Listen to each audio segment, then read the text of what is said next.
Bueno, muchas gracias nuevamente, gracias por la invitación. ¿Vos me vas a traducir? ¿Me vas a decir cuándo paro?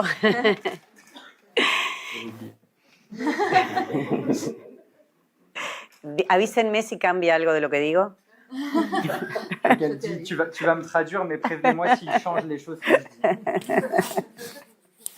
je dis. Yo comencé a militar en el Partido de los Trabajadores Socialistas, en el partido hermano de Revolución Permanente. Ambos estamos en la fracción trotskista. Casi simultáneamente cuando me recibí de abogada. Ya me faltaban muy poquitas materias para ser abogada.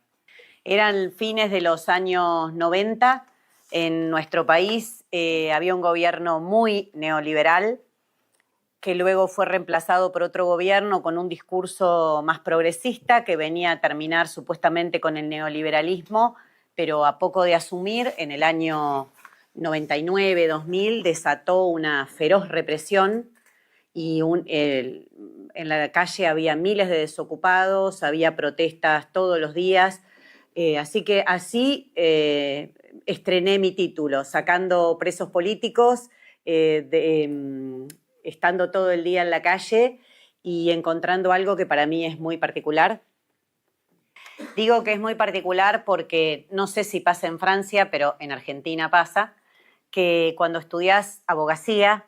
llega un momento de la carrera que decís, ¿yo qué voy a hacer con esto? ¿Qué voy a hacer con este derecho, con un derecho que es burgués? Que delito, como decía Carlos Marx, es lo que la burguesía dice que es, el delito no es un hecho natural, es lo que la burguesía decide criminalizar. Yo como marxista y como abogada, ¿qué voy a hacer con esto? Esas son todas las preguntas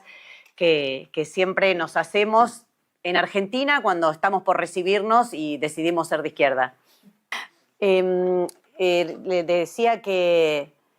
haber empezado a militar, haber adoptado las ideas del marxismo, haber comprendido el derecho desde otro lugar, para mí fue una alegría, una emoción profunda,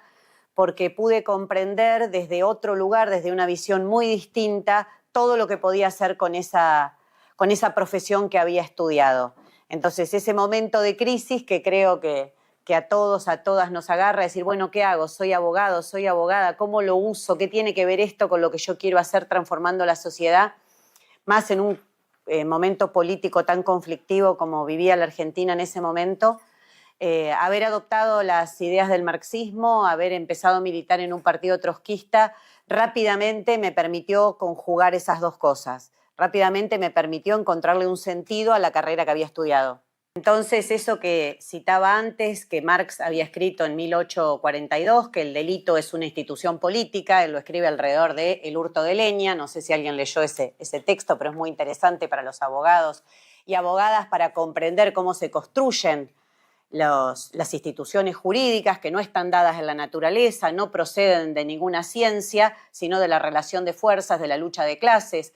y demás. Yo encontré rápidamente que había que empezar a diferenciar, algo que no inventé yo, pero que lo comprendí rápidamente producto de los procesos que vivía en nuestro país, que había que diferenciar los hechos que eran legales de los que eran legítimos. Eso no sé si ustedes tienen esa diferenciación en el francés, pero la legalidad es lo que el derecho, lo que las leyes dicen que se puede hacer y está permitido hacer. Y en cambio, quienes somos marxistas, quienes defendemos a la clase trabajadora, quienes defendemos a las mujeres, a las diversidades sexuales, los derechos de la juventud, las libertades democráticas, decimos nosotros defendemos lo que es legítimo, sea legal o no sea legal, porque lo que es legal o no es legal, como dije antes, depende de muchas otras cuestiones y centralmente en un Estado capitalista hay algo que siempre va a ser ilegal, que es cuestionar la propiedad privada de los capitalistas. Et donc le fait de... Y voy a poner solo unos pequeños ejemplos, después desarrollaremos más alrededor de las fábricas recuperadas, pero, por ejemplo, en Argentina en ese momento era un momento de lo que nosotros llamamos corte de ruta, manifestaciones que cortan las vías de tránsito por horas, incluso por días. Los trabajadores desocupados cortaban por horas o por días, acampaban sobre las rutas, esto era profundamente cuestionado. Este delito en la Argentina existía desde principios de siglo, primero el que cortaba las vías férreas, porque toda la carga, la mercancía se transportaba por ferrocarril. como a partir de los años 60 se empezaron a hacer, esto lo explico para que vean por qué delito es lo que la burguesía dice que es, cuando los transportes pasaron a las rutas, al transporte terrestre, se cambió el Código Penal y el delito ahora incluye también cortar los transportes terrestres. Entonces, eso es ilegal, pero para nosotros, para nosotras, jóvenes abogados en ese momento, era apasionante defender a esos trabajadores, a esos desocupados que salían a cortar las rutas reclamando por sus derechos. Lo mismo podemos decir de otros temas que eran centrales en ese momento y siguen hasta el día de hoy, como las fábricas recuperadas, lo que hoy conocemos como fábricas recuperadas. En el medio de la crisis capitalista muy profunda que atravesaba nuestro país, los empresarios se iban, sacaban el dinero al exterior, a islas que son paraísos fiscales. No sé si eso tiene acá una... Sí. Tienen Luxemburgo cerca, que es un paraíso fiscal. Al paraísos fiscales, y bueno, ahí venía la discusión. Los trabajadores podían ocupar las plantas y ponerlas a producir. Eso era cuestionar la propiedad capitalista. Bueno, esos son algunos de los temas por los cuales nosotros decidimos fundar, crear el Centro de Profesionales por los Derechos Humanos, CEPROD, para darle esta visión a todas esas defensas, optando entre el par de la legalidad y la legitimidad, siempre por la legitimidad de los de los trabajadores y de los sectores oprimidos. Ya está, esa pregunta,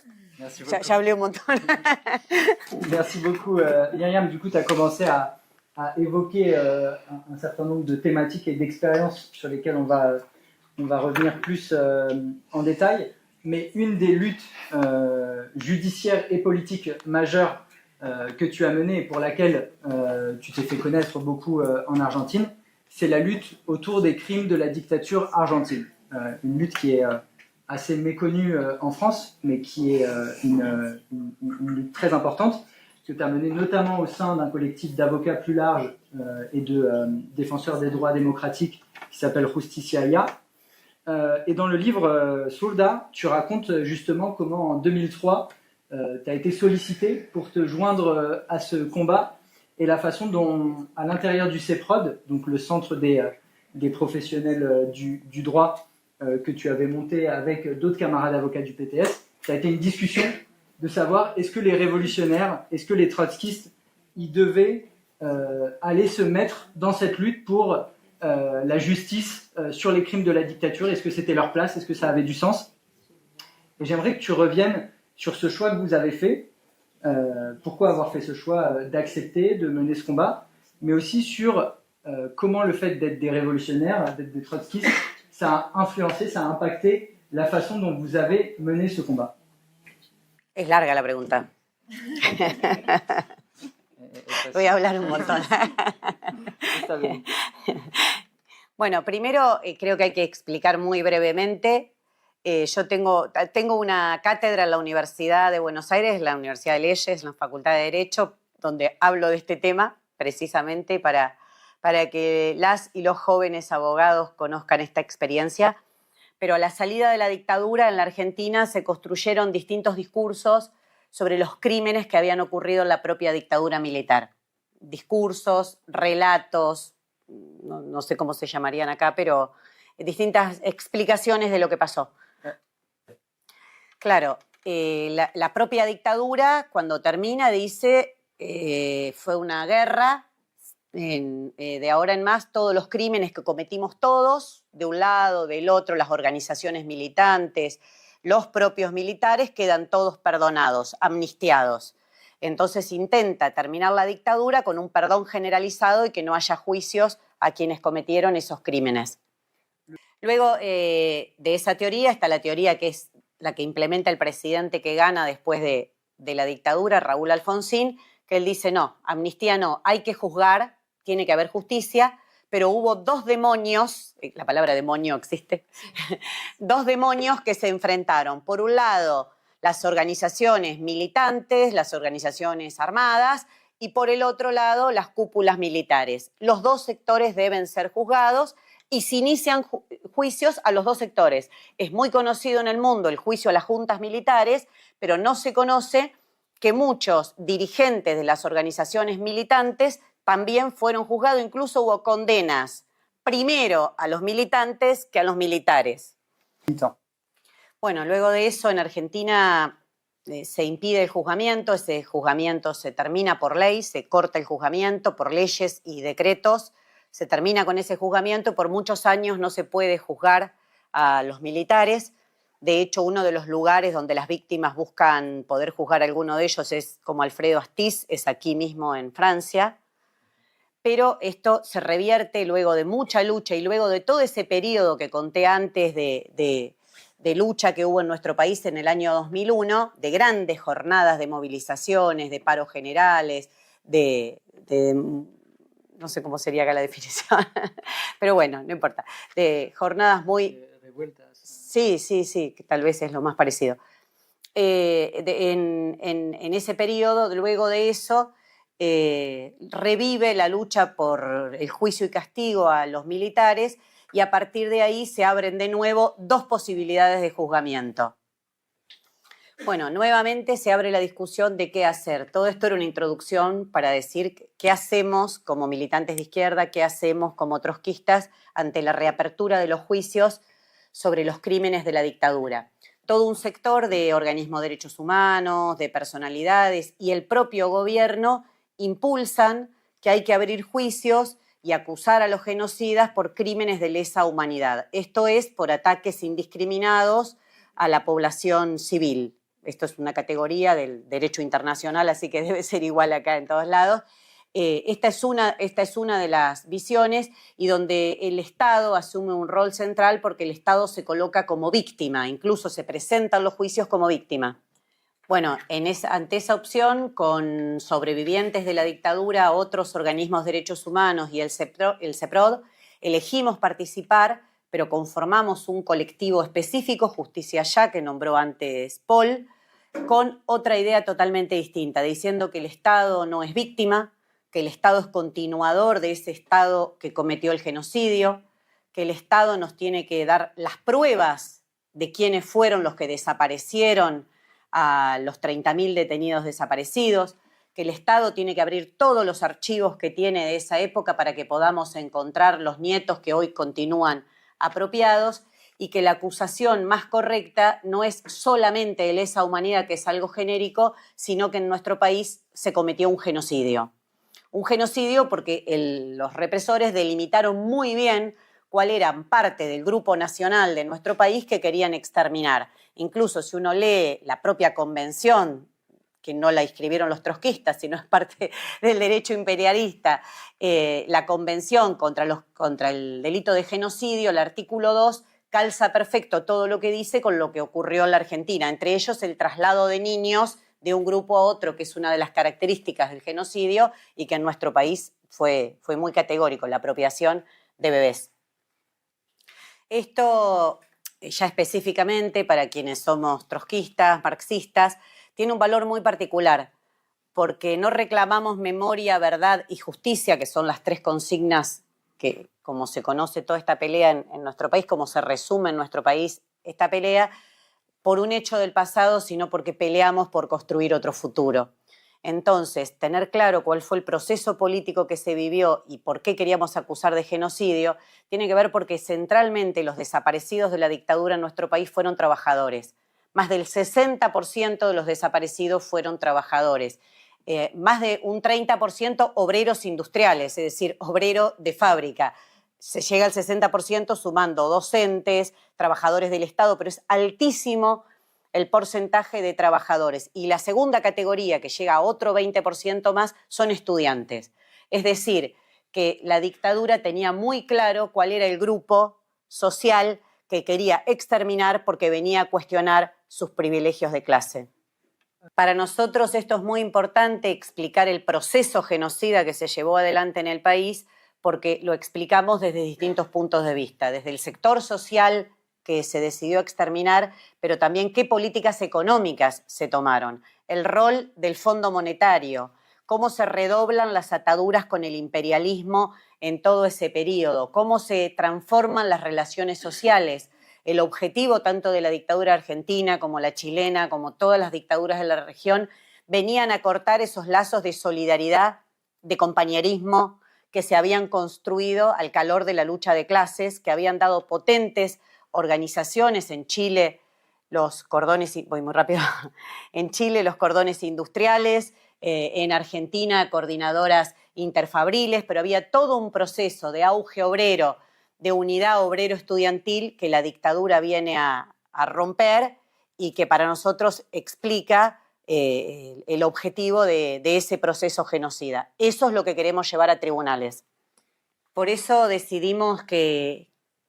no es que eso va a cambiar la realidad, los tribunales, los jueces no van a determinar que se terminan las consecuencias de ese genocidio, pero que sí, que desde esos estrados nosotros podemos hablarle a millones de personas y empezar a pelear por otra visión de lo que fue la dictadura en nuestro país, pensando en qué tenemos que construir para el futuro, por qué la clase trabajadora se convirtió en enemiga cuando decidió organizarse, salir a pelear, las huelgas generales que se dieron antes de la dictadura, por qué a la burguesía lo que verdaderamente le preocupaba era eso, y decidimos no acumular condenas, sino dar la batalla política. No solo acumular condenas, que los condenen sí, pero no solo. Agrego solo una cosa más de esta pregunta, que algunas corrientes de izquierda, incluso en ese momento de nuestro país, nos criticaron por esto, dijeron que estábamos lavándole la cara al régimen, que estábamos siendo parte del régimen buscando esto, y nosotras estábamos muy convencidos de que al revés, de que con todo esto que sacábamos a la luz, los crímenes de la dictadura, lo que mostrábamos de la deuda externa, estábamos deslegitimando el propio Estado burgués, mostrando su verdadera cara y ante todo deslegitimando las Fuerzas Armadas y de Seguridad que las querían mostrar como algo muy distinto de lo que era la dictadura y nosotros mostrábamos que había una continuidad total en cuanto a las personas. Esto se comprobó al tiempo de una manera muy brutal porque tan es así que estaban vigentes y que tenían fuerza todavía los represores de la dictadura que desaparecieron a un compañero que nosotros representábamos, que yo era una de sus abogadas, a uno de los testigos en este juicio, una persona que al día de hoy continúa desaparecida. De más está decir que esa corriente política, después de que desapareció Julio López, vino a pedir participar de los juicios también, porque se dio cuenta que estábamos tocando una fibra muy importante del Estado burgués y que el Estado burgués no puede cuestionar seriamente a sus Fuerzas Armadas y de Seguridad porque las necesita para seguir actuando en futuras represiones. Así que esperamos que la próxima vez las reflexiones lleguen sin que tenga que ocurrir algún hecho tan brutal. Merci beaucoup, Myriam. Donc, tu es revenue sur ce combat, mais chronologiquement, les premières luttes que tu as menées, celles dans lesquelles tu t'es formé et tu as commencé à en parler un petit peu et tu en parles dans le livre, c'est des luttes aux côtés du mouvement ouvrier, dans le mouvement ouvrier, et notamment au travers de processus qui sont là aussi mal connus en France,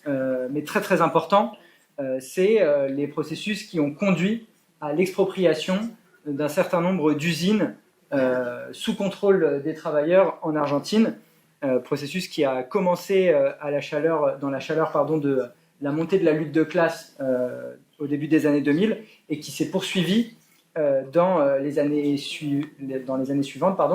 Et évidemment, une des luttes les plus emblématiques, un des cas les plus emblématiques, c'est celui de l'usine Zanon de céramique. Je voudrais que tu reviennes un petit peu sur ce combat, quel rôle et quelle importance il a eu, et surtout, dans le cadre d'un combat ouvrier, où les ouvriers ont joué évidemment un rôle central, quel rôle a joué le combat juridique, le combat sur le terrain juridique, et quelle articulation vous avez forgée avec le combat des travailleurs de Zanon? Bien. Sí, un poco referente en qué contexto se da esto. A partir del año 2001, sobre fin del año 2001, Argentina se desata una crisis económica monstruosa, enorme, y gran parte de la burguesía decide directamente irse, retirar su dinero, llevarse el dinero y deja la fábrica, cierra la fábrica y se van. Dejan carteles en las puertas diciendo que no vuelvan a trabajar a los trabajadores de un día para otro. Y en algunos lugares, el ejemplo que nombraba Paul, el de la fábrica Zanon, donde ya un grupo de compañeros independientes, sin referencia política, y compañeros pertenecientes a nuestro partido, el PTS, habían ganado la comisión interna de esa fábrica, deciden que no se iban a ir a la casa, que se iban a quedar, que iban a resistir y ocupan la fábrica. Se abre la puerta, entran a la fábrica y con los días además deciden poner a producir la fábrica bajo gestión de los propios trabajadores organizados en asamblea democráticamente. Este ejemplo se extiende. También en la ciudad de Buenos Aires se ocupan otras empresas. Hay una que también es muy emblemática porque eran mayoría mujeres, que es una textil, la empresa Bruckmann. Donc, en fait, tout simplement, ils ouvrent la porte, ils occupent l'usine et même ils décident de commencer à produire sous contrôle des travailleurs. Et cet exemple, en fait, il va faire tache d'huile. Il va y avoir d'autres processus, notamment à Buenos Aires, dans une entreprise qui est emblématique parce que c'était une entreprise où les salariés étaient majoritairement des femmes. C'est l'entreprise de Bruckmann. Bueno, desde las clases dominantes, la burguesía, el establishment, no sé cómo lo llaman acá, pero se desata una campaña furiosa diciendo que los trabajadores no se pueden quedar con las fábricas, y ahí se nos presenta el gran desafío a los abogados y a las abogadas, porque teníamos que decir no solo que eso era legítimo, sino que era legal, que estaba muy bien que se queden con la propiedad privada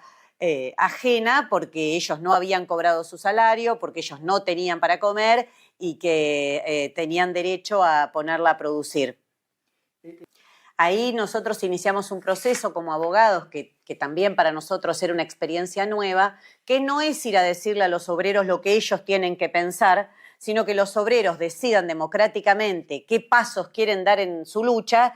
y al revés, los abogados pensar cómo a eso le damos un tinte de legalidad en la medida de lo posible. O sea, invertir la fórmula de que el abogado viene desde afuera y te dice si lo que estás haciendo está bien o está mal, o te dice qué tenés que hacer, sino que lo que prime sea la autoorganización de los trabajadores, que los trabajadores decidan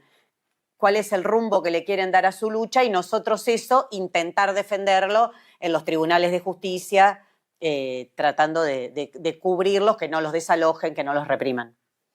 Eso me parece que es la enseñanza más grande y es lo que más me gusta transmitir cuando hablo con jóvenes, abogados o estudiantes, que es el mecanismo por el cual se toman las decisiones. Nosotros tenemos una herramienta, un conocimiento sobre la legalidad burguesa, pero que eso no tiene que ser usado para ponerle límites a la lucha de la clase trabajadora, sino al revés, para fomentar su autoorganización y que sean los propios trabajadores los que tomen la decisión. Nosotros podemos dar un consejo, podemos dar una mirada, podemos dar opciones, pero la decisión siempre tenemos que promover que sea de los propios trabajadores autoorganizados, en una fábrica recuperada, en un sindicato o en cualquier forma de organización que los trabajadores se den.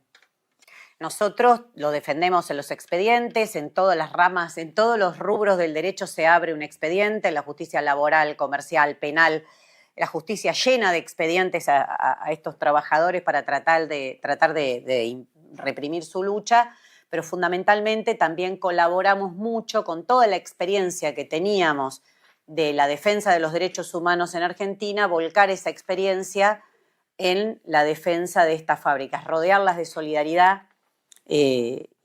tal cual se hizo siempre con las víctimas de la dictadura. Ahora todos los mismos métodos de lucha los llevamos al terreno de la defensa de las fábricas recuperadas. Si esa fábrica como Sanón sigue hasta el día de hoy es porque se ha rodeado de solidaridad, porque ha tenido, no sé, nombrar algunas personas, Naomi Klein, creo que acá es conocida, una de las personalidades que visitó la fábrica, que hizo un documental, Manu Chao, que le gusta a Paul. Manu Chao es uno de los que más ayudó y más ha ido a la fábrica para la compañía del Estado español, Escape también, o sea, bandas internacionales que han ido con recitales que nosotros decimos libre de policía, porque no puede haber policía, son recitales que se hacen en la fábrica, donde toda la organización y la propia seguridad la hacen los trabajadores. Podés decirlo de Manu Chao, para terminar la respuesta a esta pregunta, hay una obrera de esta fábrica textil Bruckmann que nombré antes, que describe muy bien el proceso y por qué alerta tanto a la burguesía. Celia, la trabajadora de Brueggemann, dijo que los trabajadores, las trabajadoras, al recuperar una fábrica y al ponerla a producir sin patrones, están mostrando que si pueden manejar una fábrica, pueden manejar el país. Que la clase obrera está demostrando en un germen, en un pequeño ejemplo, que tiene la capacidad de producir sin patrones. Y al hacer eso, si uno lo proyecta en perspectiva, está demostrando que la clase trabajadora podría resolver todas las necesidades sociales sin la necesidad de gerentes, sin la necesidad de patrones. Bueno, esta pregunta ya está terminada, solo quiero agregar que en algunos otros casos de defensa de trabajadores y trabajadoras, también con el CEPROD, hemos conseguido lo que en Argentina se llama leading case, no sé, caso testigo. Es decir, también hemos generado nueva legalidad, hemos peleado por cosas que no estaban contempladas. En el caso de Sanón logramos que se condene a la patronal por haber cerrado la fábrica, un fallo que se conoce como lockout, paro patronal ofensivo. Logramos que se condene a la empresa, o sea, la pelea fue tan grande en las calles, acompañada de todo este movimiento de solidaridad, que se logró que la empresa sea la condenada, y en otros casos, por ejemplo, que se reinstalen trabajadores, que en la legislación argentina eso no existía, solo se reinstalaba a quienes tenían fueros sindicales. No sé, Loli, ¿cómo es? Bueno. Merci beaucoup, Myriam, pour tous ces éléments. Oui, merci. Je voudrais commencer par dire que moi, je suis très touchée d'être là ce soir parce qu'en fait, le dilemme que décrivait Myriam quand elle a eu son diplôme, j'ai eu le même exactement avant même de l'avoir et j'étais pas sûre d'aller au bout tellement je trouvais ça déprimant de faire des études de droit dans le contexte politique qu'on connaissait et je militais et je savais que c'était militer que je voulais faire de ma vie et je savais pas encore, on n'avait pas du tout d'avocat à Révolution Permanente et je savais pas du tout comment j'allais réussir à faire quelque chose de cette accumulation technique-là au service du projet politique que je défendais. Et le seul modèle que j'avais à l'époque, c'était Myriam. Et c'était notamment toute l'expérience de la lutte de Zanon, auquel j'avais eu accès par les premiers documentaires qu'on diffusait au sein de Révolution Permanente, où on voyait le rôle des avocats et la manière dont ils intervenaient dans les assemblées générales et à quel point c'était différent de comment est-ce qu'on était instruit à la fac et le rapport qu'il y avait au droit et la dépolitisation en fait qui existait autour de nous, que c'est ça qui m'a donné envie en fait de faire de cette accumulation juridique quelque chose pour le parti qu'on était en train de construire aujourd'hui. Il y avait notamment une anecdote que tu n'as pas mentionnée, Myriam, mais qui est dans le livre parce qu'il y a un livre en fait qui existe sur l'expérience de Zanon et un chapitre qui a été notamment écrit par Myriam sur le rôle des avocats que moi j'avais traduit à l'époque avant qu'on traduise tout le livre et que j'envoyais aux camarades qui faisaient du droit, à Roman et tout ça, aux tout premiers camarades avant même qu'on construise le collectif, qui racontait comment est-ce qu'un des avocats qui avait été très très impliqué dans le combat pour Zanon et qui avait noué des liens très très profonds avec les travailleurs était mort d'un accident de voiture et comment ça avait été une journée de grève extrêmement importante dans l'usine avec une manifestation politique considérable qui rendait honneur en fait au tout premier travail juridique que faisait cet étudiant en droit, pas parce qu'il était avocat ou pas parce qu'il avait des compétences juridiques techniques, mais parce qu'il était militant politique et qu'il avait noué des relations très profondes avec cette expérience politique et ça m'avait beaucoup touchée. J'ai eu envie de me projeter dans ce travail-là. Et à partir de là, je trouve que c'est intéressant parce qu'effectivement, c'était le principal modèle que j'avais moi. Et j'ai commencé à m'intéresser à cette question et j'ai découvert qu'il y avait aussi en France une tradition différente de celle du CEPROD et j'essaierai de revenir sur comment est-ce que pour moi le CAGE, c'est un mélange entre le meilleur de la tradition qui existe en France et Pourquoi tu me fais ça, Camille? Ah oui. Pourquoi? Quelle traduction? Bon, voilà. Ok. De voir comment l'accumulation qu'on essaie de faire au CAGE, c'est ou en tout cas ce qu'on essaye de réfléchir et de mettre en débat, c'est une fusion entre l'héritage de toute une défense politique qui a existé en France et l'accumulation stratégique de notre organisation sœur, le PTS en Argentine, notamment par le biais du CEPROD. Et c'est ça qu'on a commencé à travailler et qu'on a essayé de mettre à l'épreuve des combats récents parce que Myriam parlait de comment c'est une génération d'avocats en Argentine qui s'est forgée aussi à l'épreuve de 2001. En France, nous, on a connu toute une vague de politisation sur les questions démocratiques, notamment à partir de 2016 pour ma génération, qui a été un grand moment d'affrontement contre le Parti socialiste, contre la loi travail, et aussi une vraie découverte en fait de la répression socialiste pour tout un tas de générations, donc les 49-3, la violence policière extrêmement brutale, les gilets jaunes, les manifestants mutilés, et tout le vrai visage en fait des démocraties libérales en crise. Et c'est ça qui génère, à mon avis, et je dirais un peu des idées de manière un peu plus précise, mais comment il y a un espace politique pour aller jusqu'au bout en fait de ces questions-là, dans un contexte où à la fois ça générait de la politisation. Donc il y avait des secteurs comme les legal teams qui étaient et je considère que c'est un acquis, des avocats mettaient leurs compétences au service des militants incarcérés, etc., en garde à vue, etc., mais avec une division très importante entre d'un côté les secteurs des militants et de l'autre des secteurs d'avocats dont le militantisme c'était en réalité d'aider des militants. Mais la figure de l'avocat politique, de l'avocat de parti, de l'avocat qui intervient non seulement sur le terrain judiciaire, mais pas que parce qu'il défend des causes justes, mais aussi parce qu'il a une vision de la transformation de la société, ça n'existait pas du tout. Et pourtant, il y a une tradition riche qu'on a essayé de retravailler avec le CAGE, en travaillant des formations, en réhabilitant ces questions-là qui existent beaucoup en France, notamment parce qu'il y a eu des grands processus de lutte de classe, que ce soit les mouvements de soutien au phénomène de décolonisation en Algérie ou au Vietnam, avec des personnalités comme Vergès, qui venait du Parti communiste, qu'on connaît beaucoup aujourd'hui comme le ténor du barreau, qui a inventé la défense de rupture, mais c'est beaucoup une caricature de ce que c'était. Il a commencé par être militante du Parti communiste et à aller très très fort en fait dans la confrontation avec l'État colonial et avec un vrai rapport de force en fait avec la pratique judiciaire. Et puis après toute une vague, notamment dans les années 70, autour de militants en parti trotskiste et qui étaient de la génération des jeunes en fait des facs de droit de mai 68, qui sont radicalisés dans cette séquence et c'est pour ça qu'on s'appelle le CAGE.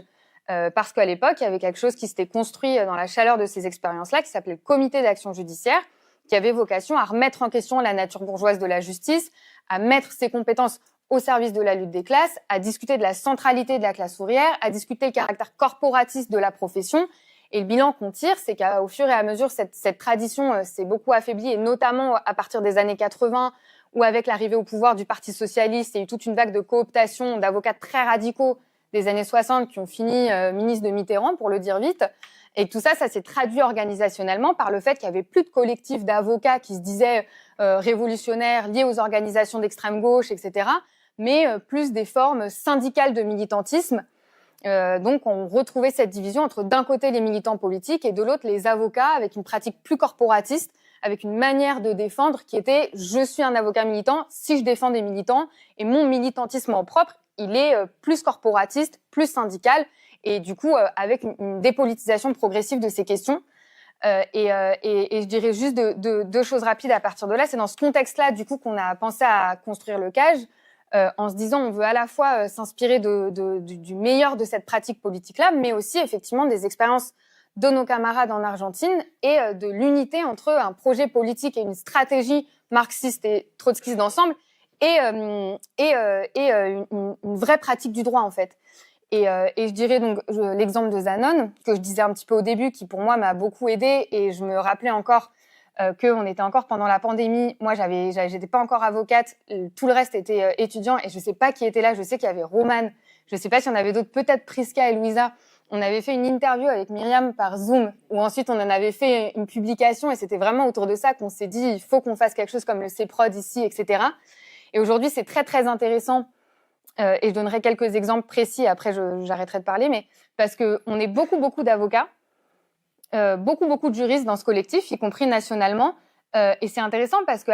c'est un terrain que l'extrême gauche avait totalement abandonné, quoi. C'est-à-dire qu'il n'y a pas d'autres organisations politiques qui ont leurs avocats intégrés à leur pratique stratégique générale, et nous, ça nous permet d'avoir, à mon avis, une pratique judiciaire différente sur plusieurs terrains, et je donnerai ensuite un exemple, mais de voir comment est-ce que nous, notre centre de gravité, c'est pas la spécialisation technique qu'on a appris à la fac, mais c'est les besoins de notre camp social. Donc on considère qu'on doit maîtriser tout ce qui peut être important pour nous défendre, que ce soit le droit du travail, le droit des étrangers, le droit pénal, le droit administratif. Notre critère, c'est pas quel diplôme on détient, mais c'est de quoi on a besoin. C'est de subordonner le juridique au politique et de considérer que la lutte des classes, en réalité, c'est le moteur majeur en fait de ces affrontements-là. Et je donnerai juste un exemple et j'arrêterai. On a mené beaucoup de combats sur différents terrains, mais en particulier, on discutait de Zanon. Moi, ça m'a beaucoup aidé à voir comment intervenir dans une lutte très importante qui s'est menée l'année dernière, où notre camarade Christian Porta avait été licencié de manière extrêmement brutale par son patron, et que ça nous a engagés dans une lutte en fait très très offensive à laquelle on n'était même pas préparé, à laquelle on s'attendait pas. Et je disais souvent dans laquelle on aurait pu avoir une forme d'illusion du droit, parce que le patron s'était engagé dans l'illégalité la plus claire, parce qu'en fait, il l'avait licencié malgré sa protection syndicale, ce qui n'existe pas. Et on aurait pu se dire, mais attends, vu qu'on a raison et qu'ils ont tort, en fait, c'est facile, on saisit un juge, il le réintègre et on n'en parle plus.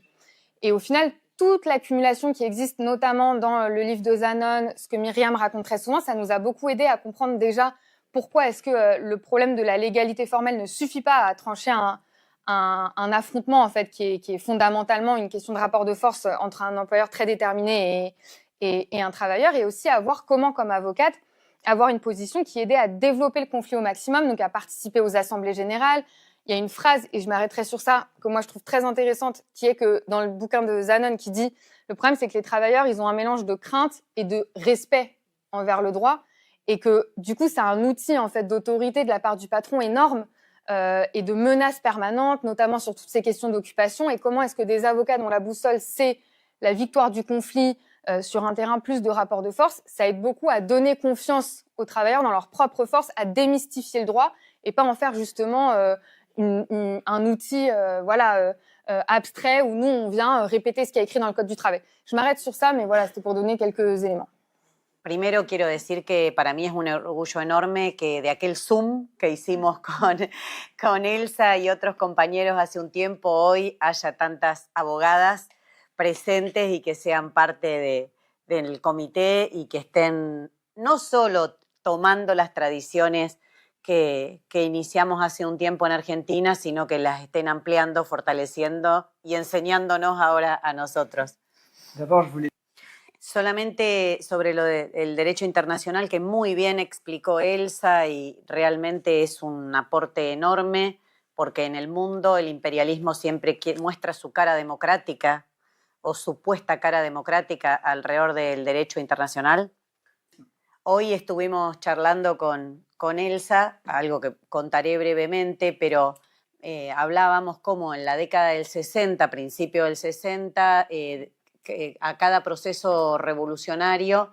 el imperialismo respondía con una convención de derechos humanos. Así nace el Pacto de San José de Costa Rica, que es como el pacto para América Latina más importante, sale en el 60, o se empieza a discutir en el 60. Qué casualidad que en el 59 había estado la Revolución Cubana. Es la respuesta de mostrar que el capitalismo también podía garantizar derechos humanos. Pero más allá de eso, que podríamos analizar cada uno de los procesos revolucionarios y cómo eso tuvo una respuesta o un impacto, mejor dicho, en el derecho internacional, es evidente, como bien decía Elsa, el rol reaccionario que cumple en el último tiempo alrededor de la acusación de terrorismo, que en los distintos lugares del planeta hay una presión enorme por incorporar el terrorismo como delito, pero no como un delito cualquiera, sino como un delito contra la protesta social, contra los pueblos que se rebelan. En nuestra región, el Departamento de Estado de Estados Unidos hace como leyes modelos, leyes pro forma, que obliga a los países a sancionarlas, sino con amenazas de sanciones económicas. Por eso